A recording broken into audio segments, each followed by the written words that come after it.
Now, if we were participating in Eurovision, that's where I would have a problem.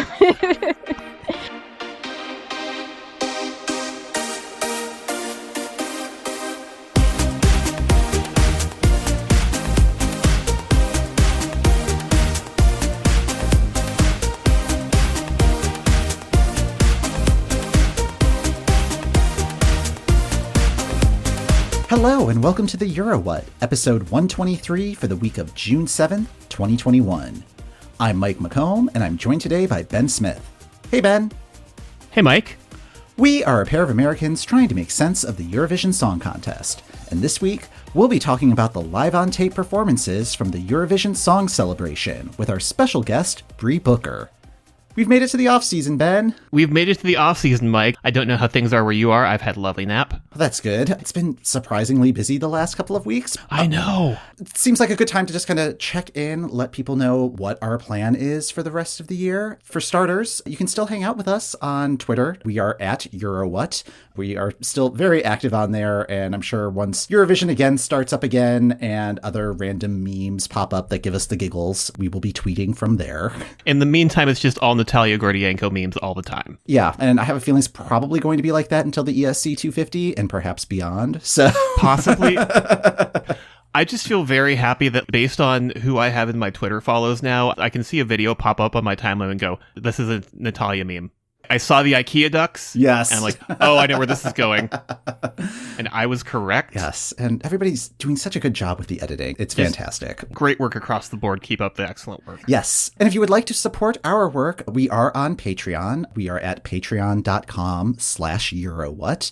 If Patreon's not your thing, that's totally fine. We are not behind a paywall or anything, so continuing to listen is just as cool. If you want to drop us a review on Apple Podcasts, that would be great. With those reviews, we do see them. They do brighten our day. It's great. Yes. We will have links to all of this stuff in the show description and on our show notes page on our website at eurowhat.com.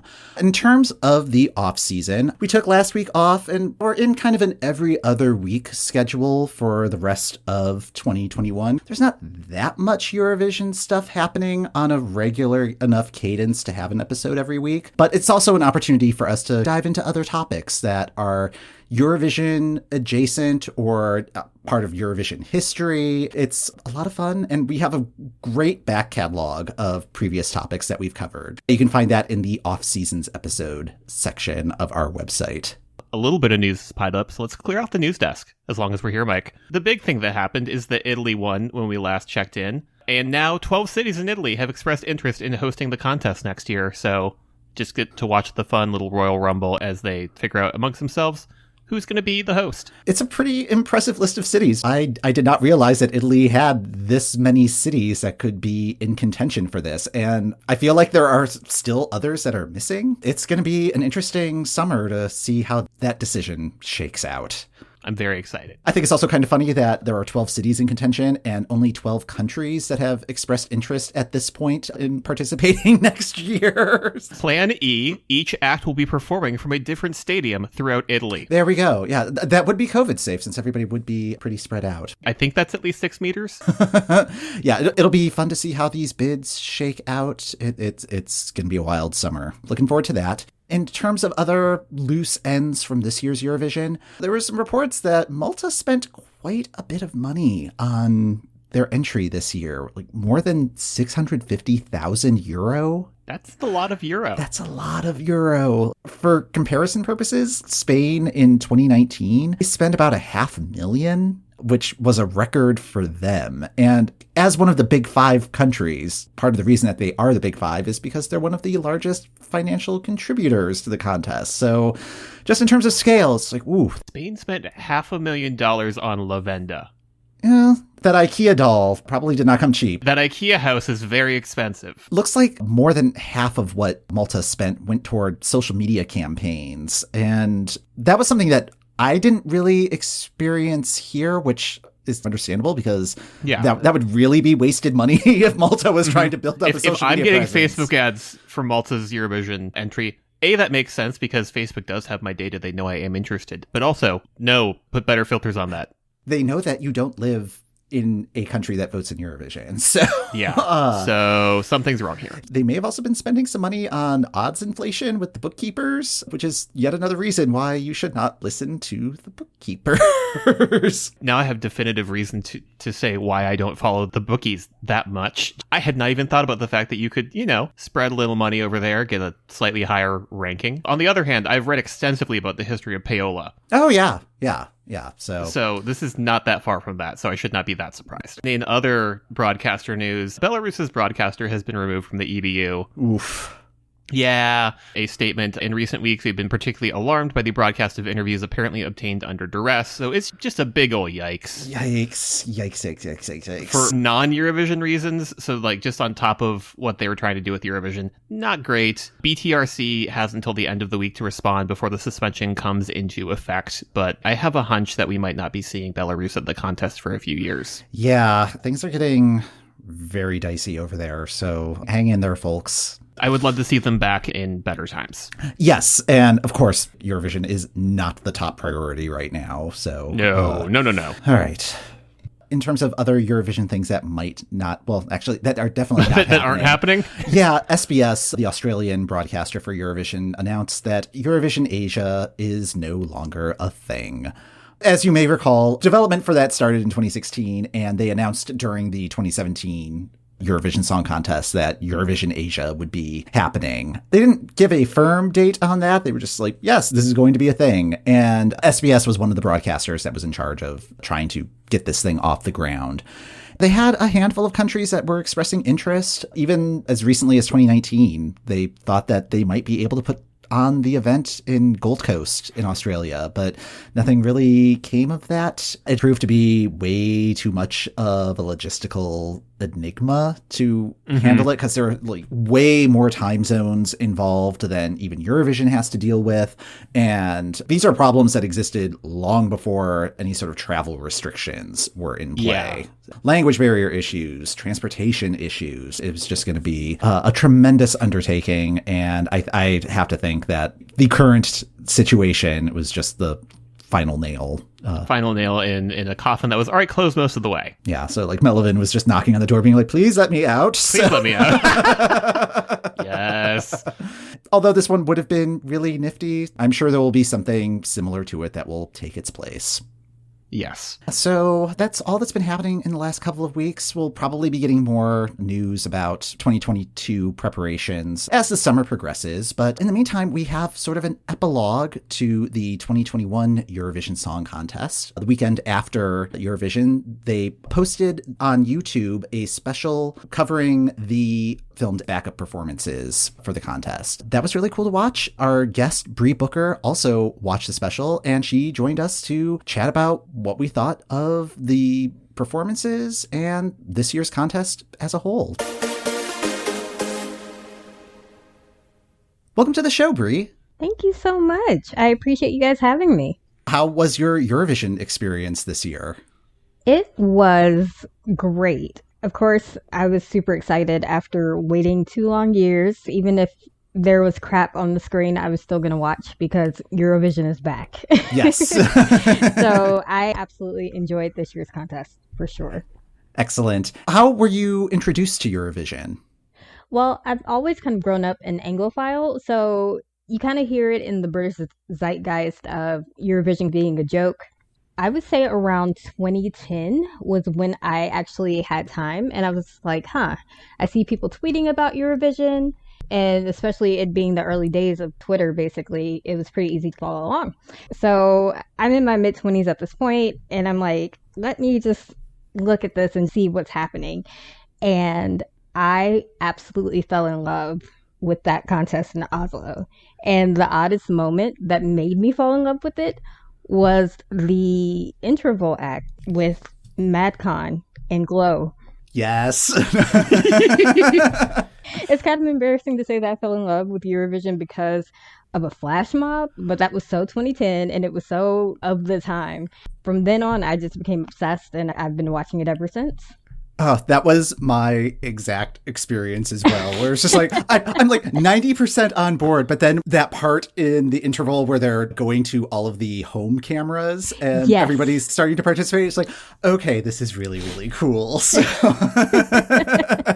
Yeah, I'm kind of ashamed to admit that I cried during a flash mob, but hey, we're here, so It it's was okay. effective. Yeah.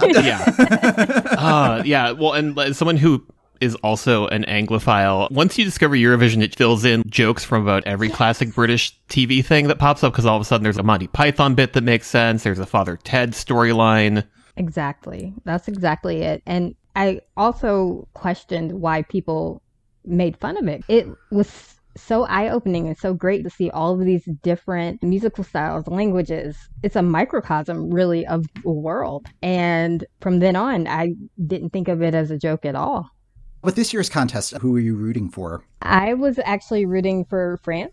Italy was my very close second. On my Instagram stories, I kept going back and forth between, well, maybe we'll go to Paris. Maybe we'll go to Milan. I don't care. I'll go wherever we go. Oddly, my dark horse was actually Portugal. Oh, really? That was one of my favorites, one of my absolute favorites. This year, there were, I'd say, maybe 5 songs I didn't listen to on repeat, but everything was still great. Everything was quality. Next year is going to be a tough follow-up act. Yeah, That's going to be fun to watch. So, along with that follow-up act is the American Song Contest. The submission website launched in the past week or so.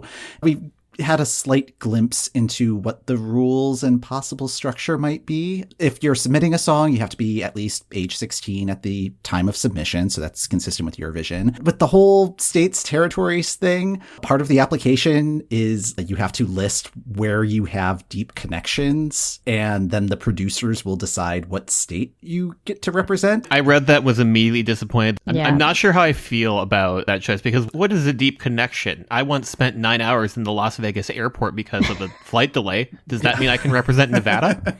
Only if you won on the slots. I'm really worried about the territories aspect. I would like to know what pop culture is like in Guam or the Yeah, Mariana Islands or these other places. Is it going to end up being whoever gets closest to the location on a map in a game of pin the tail on the donkey? Or are we going to have actual people who have lived experience there? It's going to be The Voice, but this person represents American Samoa for some reason. Bre, I know we've been kind of down on the idea of the American Song Contest, but I get a sense from your tweets that you're more in the pro side of this I'm contest. optimistic. Okay. I'll say that. I'm only that way because I know that since the Swedish team is behind it, they'll handle it well. It's not like they're giving it to Simon Cowell to filter for America and then put out the sanitized product. That's why I have a little bit more faith in it. And also knowing that it won't be necessarily a competitor or really something to compare to Eurovision. It's really just a twist on it. That gives me a little bit of hope too. But yeah, I feel this way because we're getting kind of our own contest. Now, if we were participating in Eurovision, that's where I would have a problem. But yeah, since we're having our own, and it looks like it'll generally be a generic American Song Contest, let's see what happens. NBC's been doing a pretty good job with the music competitions. They've got The Voice, and Songland was interesting as a concept, and if this is kind of a marriage of those two shows, it could work. I'm getting closer to optimistic. I haven't crossed into optimistic yet, but I am willing to give it a chance. I'm trying to be optimistic, but also I'm just being very pragmatic. Mm-hmm. Yeah, it's completely understandable. And we really don't have a domestic predecessor to compare it to. So yeah, it's completely understandable to have that wide spectrum of feelings. I think what I'm most hopeful for is that it is a summer series and not a spring series, because if this is going up against the Eurovision shows, I do not have enough brain space to have these two things happening at the same time. Oh, I completely agree. We have to watch Moldova. So. we need to watch Moldova through the world's tiniest internet connection. Yeah. We have to fight for VPN usage. Mm-hmm.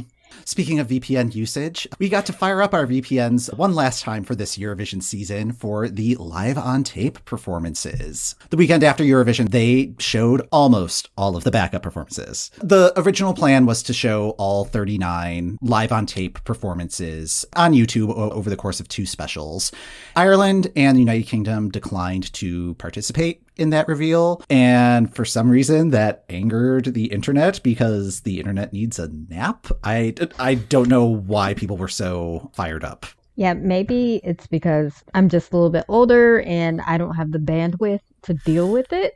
But I didn't see the problem at all with UK and Ireland withdrawing from that. The fandom did get mad about Hooverphonic last year not wanting to participate in Love Shine a Light. So it was pretty expected, that response. But I honestly just rolled my eyes and kept scrolling. I was like, oh, okay. Guys, we're getting free Eurovision. It's fine. More content. Why? It's all good. Yeah. The first part was all of the entries that did not qualify out of the semifinals. That ended up being 12 entries total since Ireland didn't participate. And then the second part was almost all of the finalists, the 25 aside from the United Kingdom that made it to the grand final. I liked that we got a sneak peek of where people's heads were at in March and who was very clearly on version 1 and who was already on not necessarily the final draft, but whatever came right before the final, because there was a lot of stuff that was ready to go in its full form. Thinking about Hooverphonic, since they're on my brain, their performance was great. They basically did the same thing that they did in the arena, except that we didn't get the beautiful wide shot of an empty hangar full of lights. Overall, I thought it was great. Extra Eurovision content. To me, it's a peek behind the curtain because they really didn't have to show this to us at all. I really appreciate that aspect, and I was very excited to see what the early concepts were and how they fine-tuned it and translated it for Rotterdam. It was very cool. Yeah, I like the idea of it being a peek behind the curtain. I think I was expecting there to be a more drastic change from the live on tape version to the stage version. I was surprised at how many of the entries were 80 to 90% of the way there. Except for a couple of entries, there weren't any wildly different concepts from what they did for live on tape to what they ended up doing in Rotterdam. Malta in particular, I think that one had the biggest change. Oh, absolutely. And I'm not sure if it was a change for the better. I'm so mad at the Maltese delegation. They done Destiny wrong. I'm so bummed. That one was interesting because there were things I liked about the live on tape that I think maybe would have played better in the arena. But they just didn't have this part figured out. I liked the staging idea for the live on tape. I would have loved a backup dancer or two. Yeah, it did look a little bare without the dancers. I thought the dancers were a bit too much in the final version, but I think, I don't know, maybe with the version 1 staging, it wouldn't have been so over the top. There's an element of Je me casse where the vibe is very much, you are bothering me and my girls at the club. True.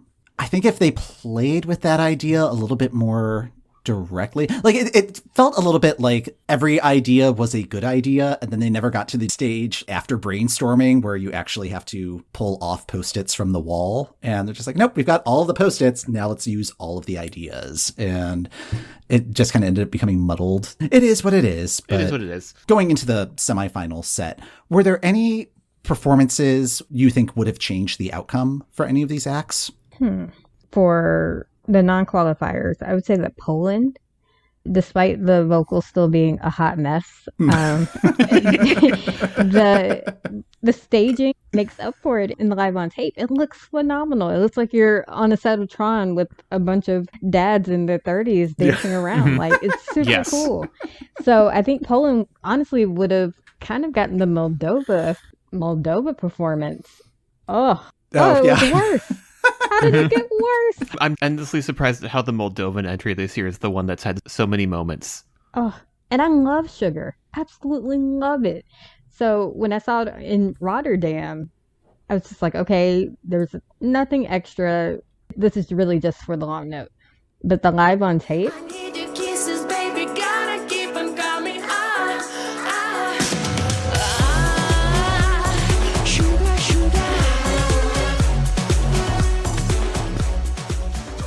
oh my gosh. No, she didn't even do the note. Didn't even do the note. Didn't even do the note. You could see the pain in her eyes. It looked like she had Kirkorov. Oops, I said the K word. It seemed like he was off stage looking at her like, you better dance. Do it. And it just looked kind of rigid and a little stiff. Like a little kid being forced to be in a pageant. Yeah. kind of thing. So, yeah, poor Moldova, but it's an absolute banger. I just have to keep the video in my head now instead of the Just have to performances. picture dancing ice cream cones. Exactly, in a face cake. Yep.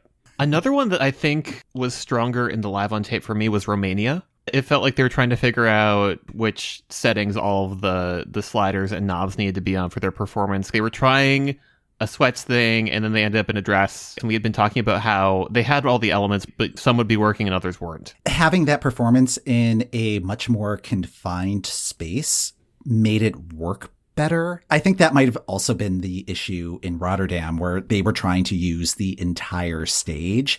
And I think that's what introduced a lot of the problems. It's a very physical performance, and it's very difficult to do. If they had used that same sort of confinement to their performance, it might have worked a little bit better. It's kind of the opposite problem that I think Croatia had, where in their live on tape, since they were doing it on the Dora stage, that felt much more open and less crowded. I think that was their problem in Rotterdam, where it's like, okay, everything's being confined to the catwalk. So it was not managing their space options to the best of their ability. Something to consider for future contests. I mean, it does not help either of them now, but... Mike, what did you think of what Latvia did with their live on tape? Samantha Tina Warrior Princess. My first note is fighter stance. I thought that the performance felt a lot looser. The Rotterdam performance, everything felt really tight throughout all the press conferences and stuff. Samantha kept reiterating, yeah, no two performances are ever the same from me. You never know what you're going to get from me. And I have a feeling that her style just doesn't work with something that is as rigidly planned out as a Eurovision performance. You have to hit your marks because the camera has to see you here, and there is no second take. You have to do everything pretty much exactly the same. I have a feeling with these live on tape performances, there wasn't that level of precision required, so she wasn't as in her head, even though I don't think she ever looked like she was in her head, but I think there was still an element of that happening in Rotterdam. Well, yeah, and that was another one where I think she benefited from being in a smaller space. Absolutely. They spread out their act so much on that stage, and I think they really could have just brought it in close. I completely agree. Perfect example. The hands on that back graphic fit perfectly on the smaller stage, but in Rotterdam, tiny little baby hands above her in a circle. So the smaller stage definitely benefited her. I think my biggest issue with Latvia's performance is that you could tell that they didn't give her a lot of money to work with. So it kind of looked like it was done on a very strict budget. Like, these are the graphics you get. These are the green outfits you get. That's it. Good luck. So I think it would have benefited from a few more things, maybe some movement, maybe the background dancers moving, maybe some pyro, something, because the energy just didn't match the song. Yeah, I would agree with that. And also, it seemed like the backing singers were doing a lot more in the live on tape performance. Like, you could actually hear their vocals, and they weren't as weird of props. I think they were always intended to be kind of weird props, but they really felt out of place in Rotterdam. Samantha Tina Stan Club over here. I get it. They did my girl wrong. They should have thrown the bank at her. Maybe Latvia will set up a Patreon or something. I don't know. GoFundMe for Eurovision 2022. There we go. Czech Republic. Yeah, I know. I think this shows that it was unfortunately doomed, and it breaks my heart because I love Benny Cristo so much. I think he's so fun. But his live on tape, as well as Rotterdam, just seemed like it was a little too lax and a little bit too chill. And it didn't seem like the performance aspect was there. It wasn't there for a show. Like, it was just like, okay, I'm going to give you a performance on MTV in the middle of spring break. So it's unfortunate, but I'll still play Oh My God. I'll still rock it. It's such a great song. And I don't know why there was so little color in the performances. It's such a colorful song. And I think also the music video, particularly the parts drawing on the Simpsons references, where there's just so much brightness to it. And every single performance was just so drab. Who is the director on this video, and why were they not in the room when we were figuring out the live performance? Yeah. Exactly. I think it was interesting to see when acts filmed in the same space. Lithuania built a whole mini stage, like a whole replica, just saying, hello, Vilnius is ready. I think that was the thing that caught me off guard. There were groups of countries that were all meeting at different venues to do their live on tapes as a group, which makes sense from a budget standpoint and a timing standpoint and stuff. But I think it takes away from the goal of everybody being on a level playing field, because that was not a level playing field. No. And I was not expecting that. This means they had their staging figured out probably as far back as January, if not earlier. Going back to, Bre, what you were saying about Poland's performance and the Tron setup and like really being set up for that space, Ukraine's performance made so much more sense to me. The whole Running Man sequence, it really did seem like it was a three-dimensional thing that was happening that I think got lost on the Rotterdam stage with how the screens were broken up. Oh, I completely agree. It felt so immersive, and I had the special privilege of consuming some treats beforehand. And, oh, wow. So yeah, when it kicked in close to Ukraine, it was amazing. I was just like, wow, even better. Excellent Stunning. timing. Exactly. Excellent timing. I fully enjoyed Ukraine's staging because it literally felt like you were in that trippy Ukrainian exclusion zone. This will not be a surprise, but I enjoyed Iceland's performance. I spent a decent chunk of it going, there aren't that many rooms with that high a ceiling in Reykjavik. Have I been in this one? And I think the answer is no. It was not like the contemporary art space that I have been in. I thought they did a great job of translating what they did on the stage to the venue they had. Yeah, I think my only issue with that one was the lighting wasn't able to highlight the band as much. It seemed like it was much more focused on Dathi, which I guess kind of makes sense. But like their whole thing is, is like when we're at Eurovision, we are a band. I'm just glad that they were able to use their rehearsal performance instead of having to use their backup performance. I was very glad that we got some glass cases of emotion from Serbia. Now that performance was so different. So different. They definitely cleaned it up. I'm glad that we got the version that we got to see in Rotterdam, because even though this was really good, it's still very busy. I used to be a choreographer a long time ago, and looking at the blocking for this, it's a miracle that Sanya, Ksenia, and Ivana were able to sing and run around and then think about all their steps, think about how to get on the blocks, think about how to avoid the pyro. Like, it's so busy. And the way that they consolidated it for Rotterdam between that live on tape filming and what we got is just a testament to how hard they work, really, just to make these performances viewable and amazing. But yeah, that was a completely different performance. Watching this live on Saturday, just the internet's reactions to seeing that Greece's dancers had faces. Yeah, the green screen really saved Greece. Yes, of just like when you can see everybody doing those, you're like, oh, this is kind of bad. Yeah, Stefania still has a little bit of that trepidation behind her eyes. I think that you could see when she's a little nervous. So that'll come with time. She's still really, really young. And the fact that she was selected for Eurovision twice, or actually 3 times, counting junior, she'll grow into being more comfortable.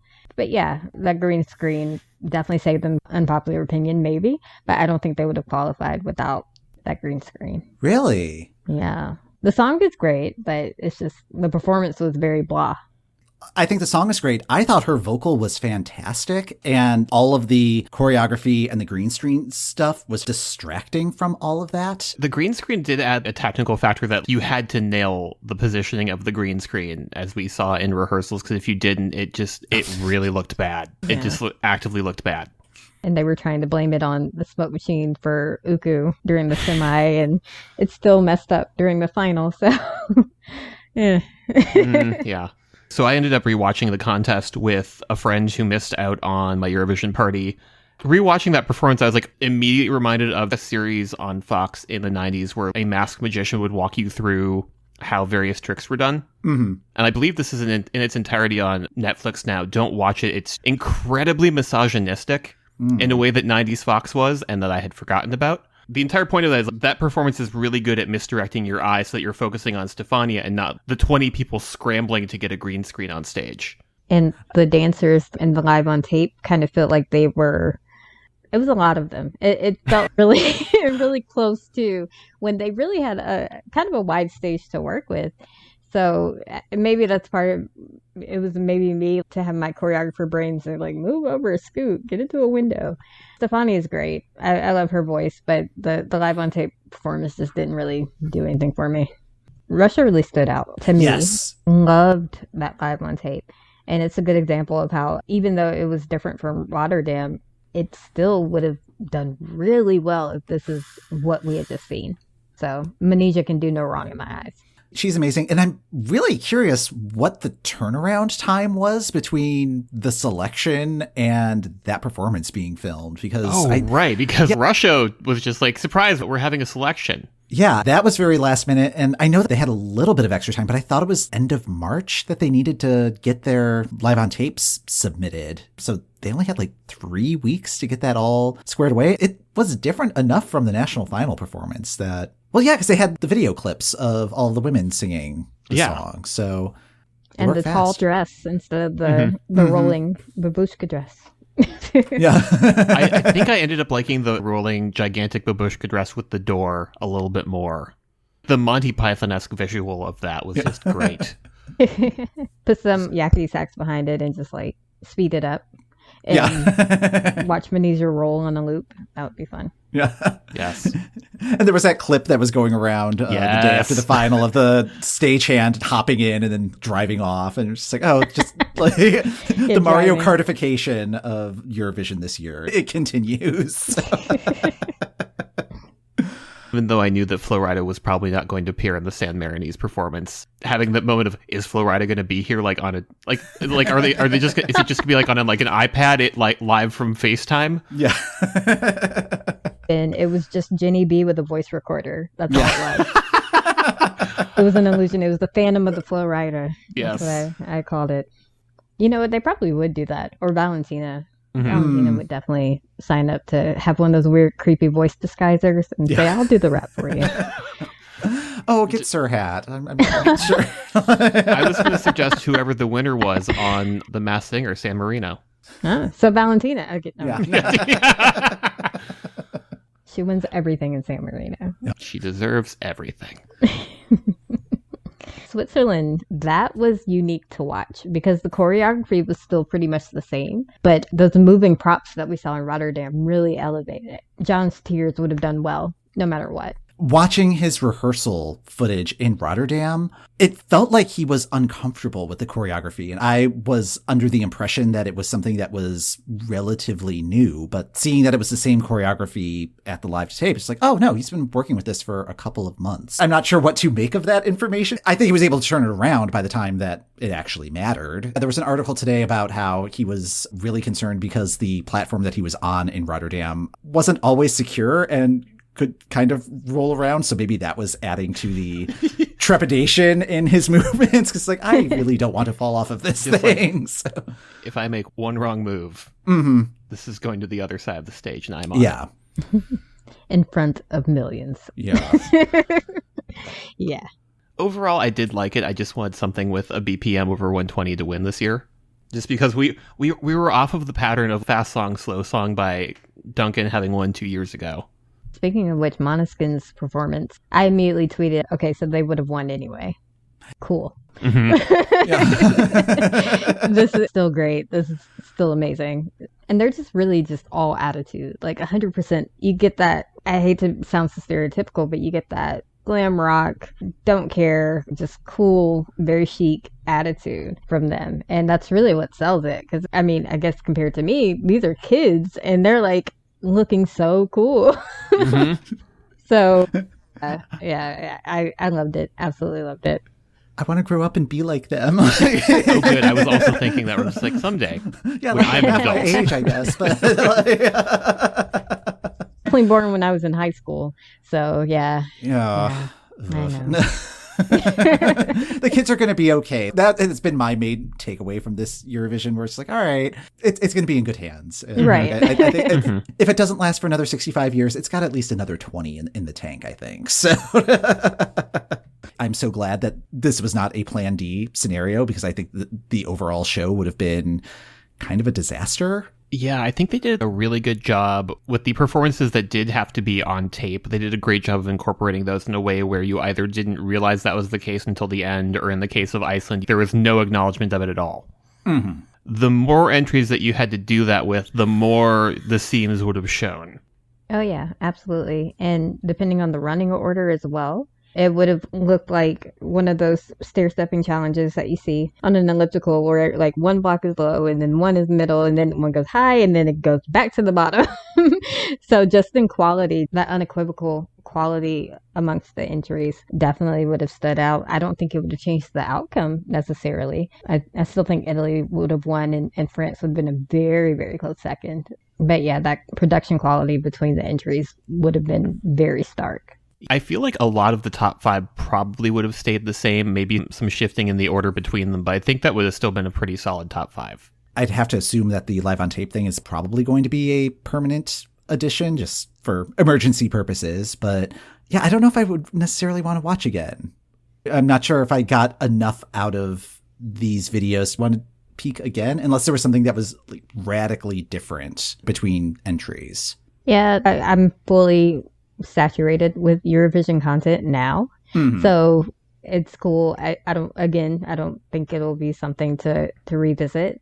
Then again, we've been waiting 2 years for content. So I know I have been keeping up with rehearsals and every single thing. So I think getting to that point, I'm like, oh, okay, well, I guess I don't have to rewatch a live on tape that really didn't matter Mm-hmm. Mm-hmm. in the long scheme of things. I think there was a novelty to it this year in that this is something that we haven't had before, that countries have never had to do before. So it was nice to be able to see it and to see how this was pulled together and to get those little snippets of behind the scenes for each of them. But I think if it is part of things to stay, especially since, yes, COVID is slowly petering out here, but it's definitely not in the world at large. So I'd see it being a thing. I think it will be less noticeable if it continues to happen. I don't think it's something that we're going to get a special for every year. It may fall into the same category as the semifinal allocation draw, where it's just like, yeah, it's a thing that's happening. We will throw it up on YouTube. You can watch or not, or just read the articles about it afterwards. It's fine. Like, it's just like, I don't need to watch bingo, you know? The thing that it seems similar to the home concerts that we got last year, in that those did happen in some form this year, but they were much more spread out. They were Instagram content. They were social media content, where we might get little snippets of them, but maybe we won't get the whole thing again. That would be an interesting concept. Yeah. And like you said, if we do have to resort to having live on tapes, that wouldn't be a bad idea, just to have snippets of it. But a whole show, I'm good. There's been a lot of talk about the first rehearsals maybe should be closed off to press so that things don't get wildly out of hand as the artists are learning the stage. Maybe replace those first rehearsal clips with clips from the live on tape, since the concept is generally not changing all that much. Although I guess if the concept does change radically, presenting one item and then having the actual product be something wildly different, it's just like what you ordered from Amazon, what you get when it arrives. I'm just picturing a sub wheeling a TV into the press room being like, hey guys. Yeah. We're going to watch MathNet today. No rehearsals for you. Yeah. No leaking footage. You get to watch Sounder. Yeah. All right. Any other thoughts on the live to tape performances? None for me. Almost everything really stayed the same, unless there were just like wardrobe changes and lighting. But we talked about the drastic ones. So again, it was cool to see it. It was cool to peek behind the curtain a little bit. So yeah, I enjoyed it for what it was. Bre, thank you so much for joining us for this conversation. Well, I enjoyed laughing with you, Ben and Mike. So thank you for having me. Excellent. Is there anything that you'd like to plug? Nothing in particular to plug. Just follow me on She's So Offbeat on Twitter and Instagram. I talk about everything from Eurovision to Drag Race to wrestling, anything that's on my mind. I throw shade at it. So follow me there. Awesome. That's going to do it for this episode of the Euro What. Thanks for listening. The Euro What podcast is hosted by Mike McComb, that's me, and Ben Smith. That's me. You can follow the Euro What on Apple Podcasts, Spotify, or the podcast app of your choice. If you'd like to support the show, we're also on Patreon at patreon.com/EuroWhat. Show notes are in the description of this episode and on our website at eurowhat.com. If you'd like to contact us, we're at Eurowhat on Twitter, or you can email eurowhatpodcast@gmail.com. Next time on the Eurowhat, we're celebrating the 1-year anniversary of Eurovision Song Contest, The Story of Fire Saga, by taking a look at surprising award season romp with our special guest, Seanan McGuire.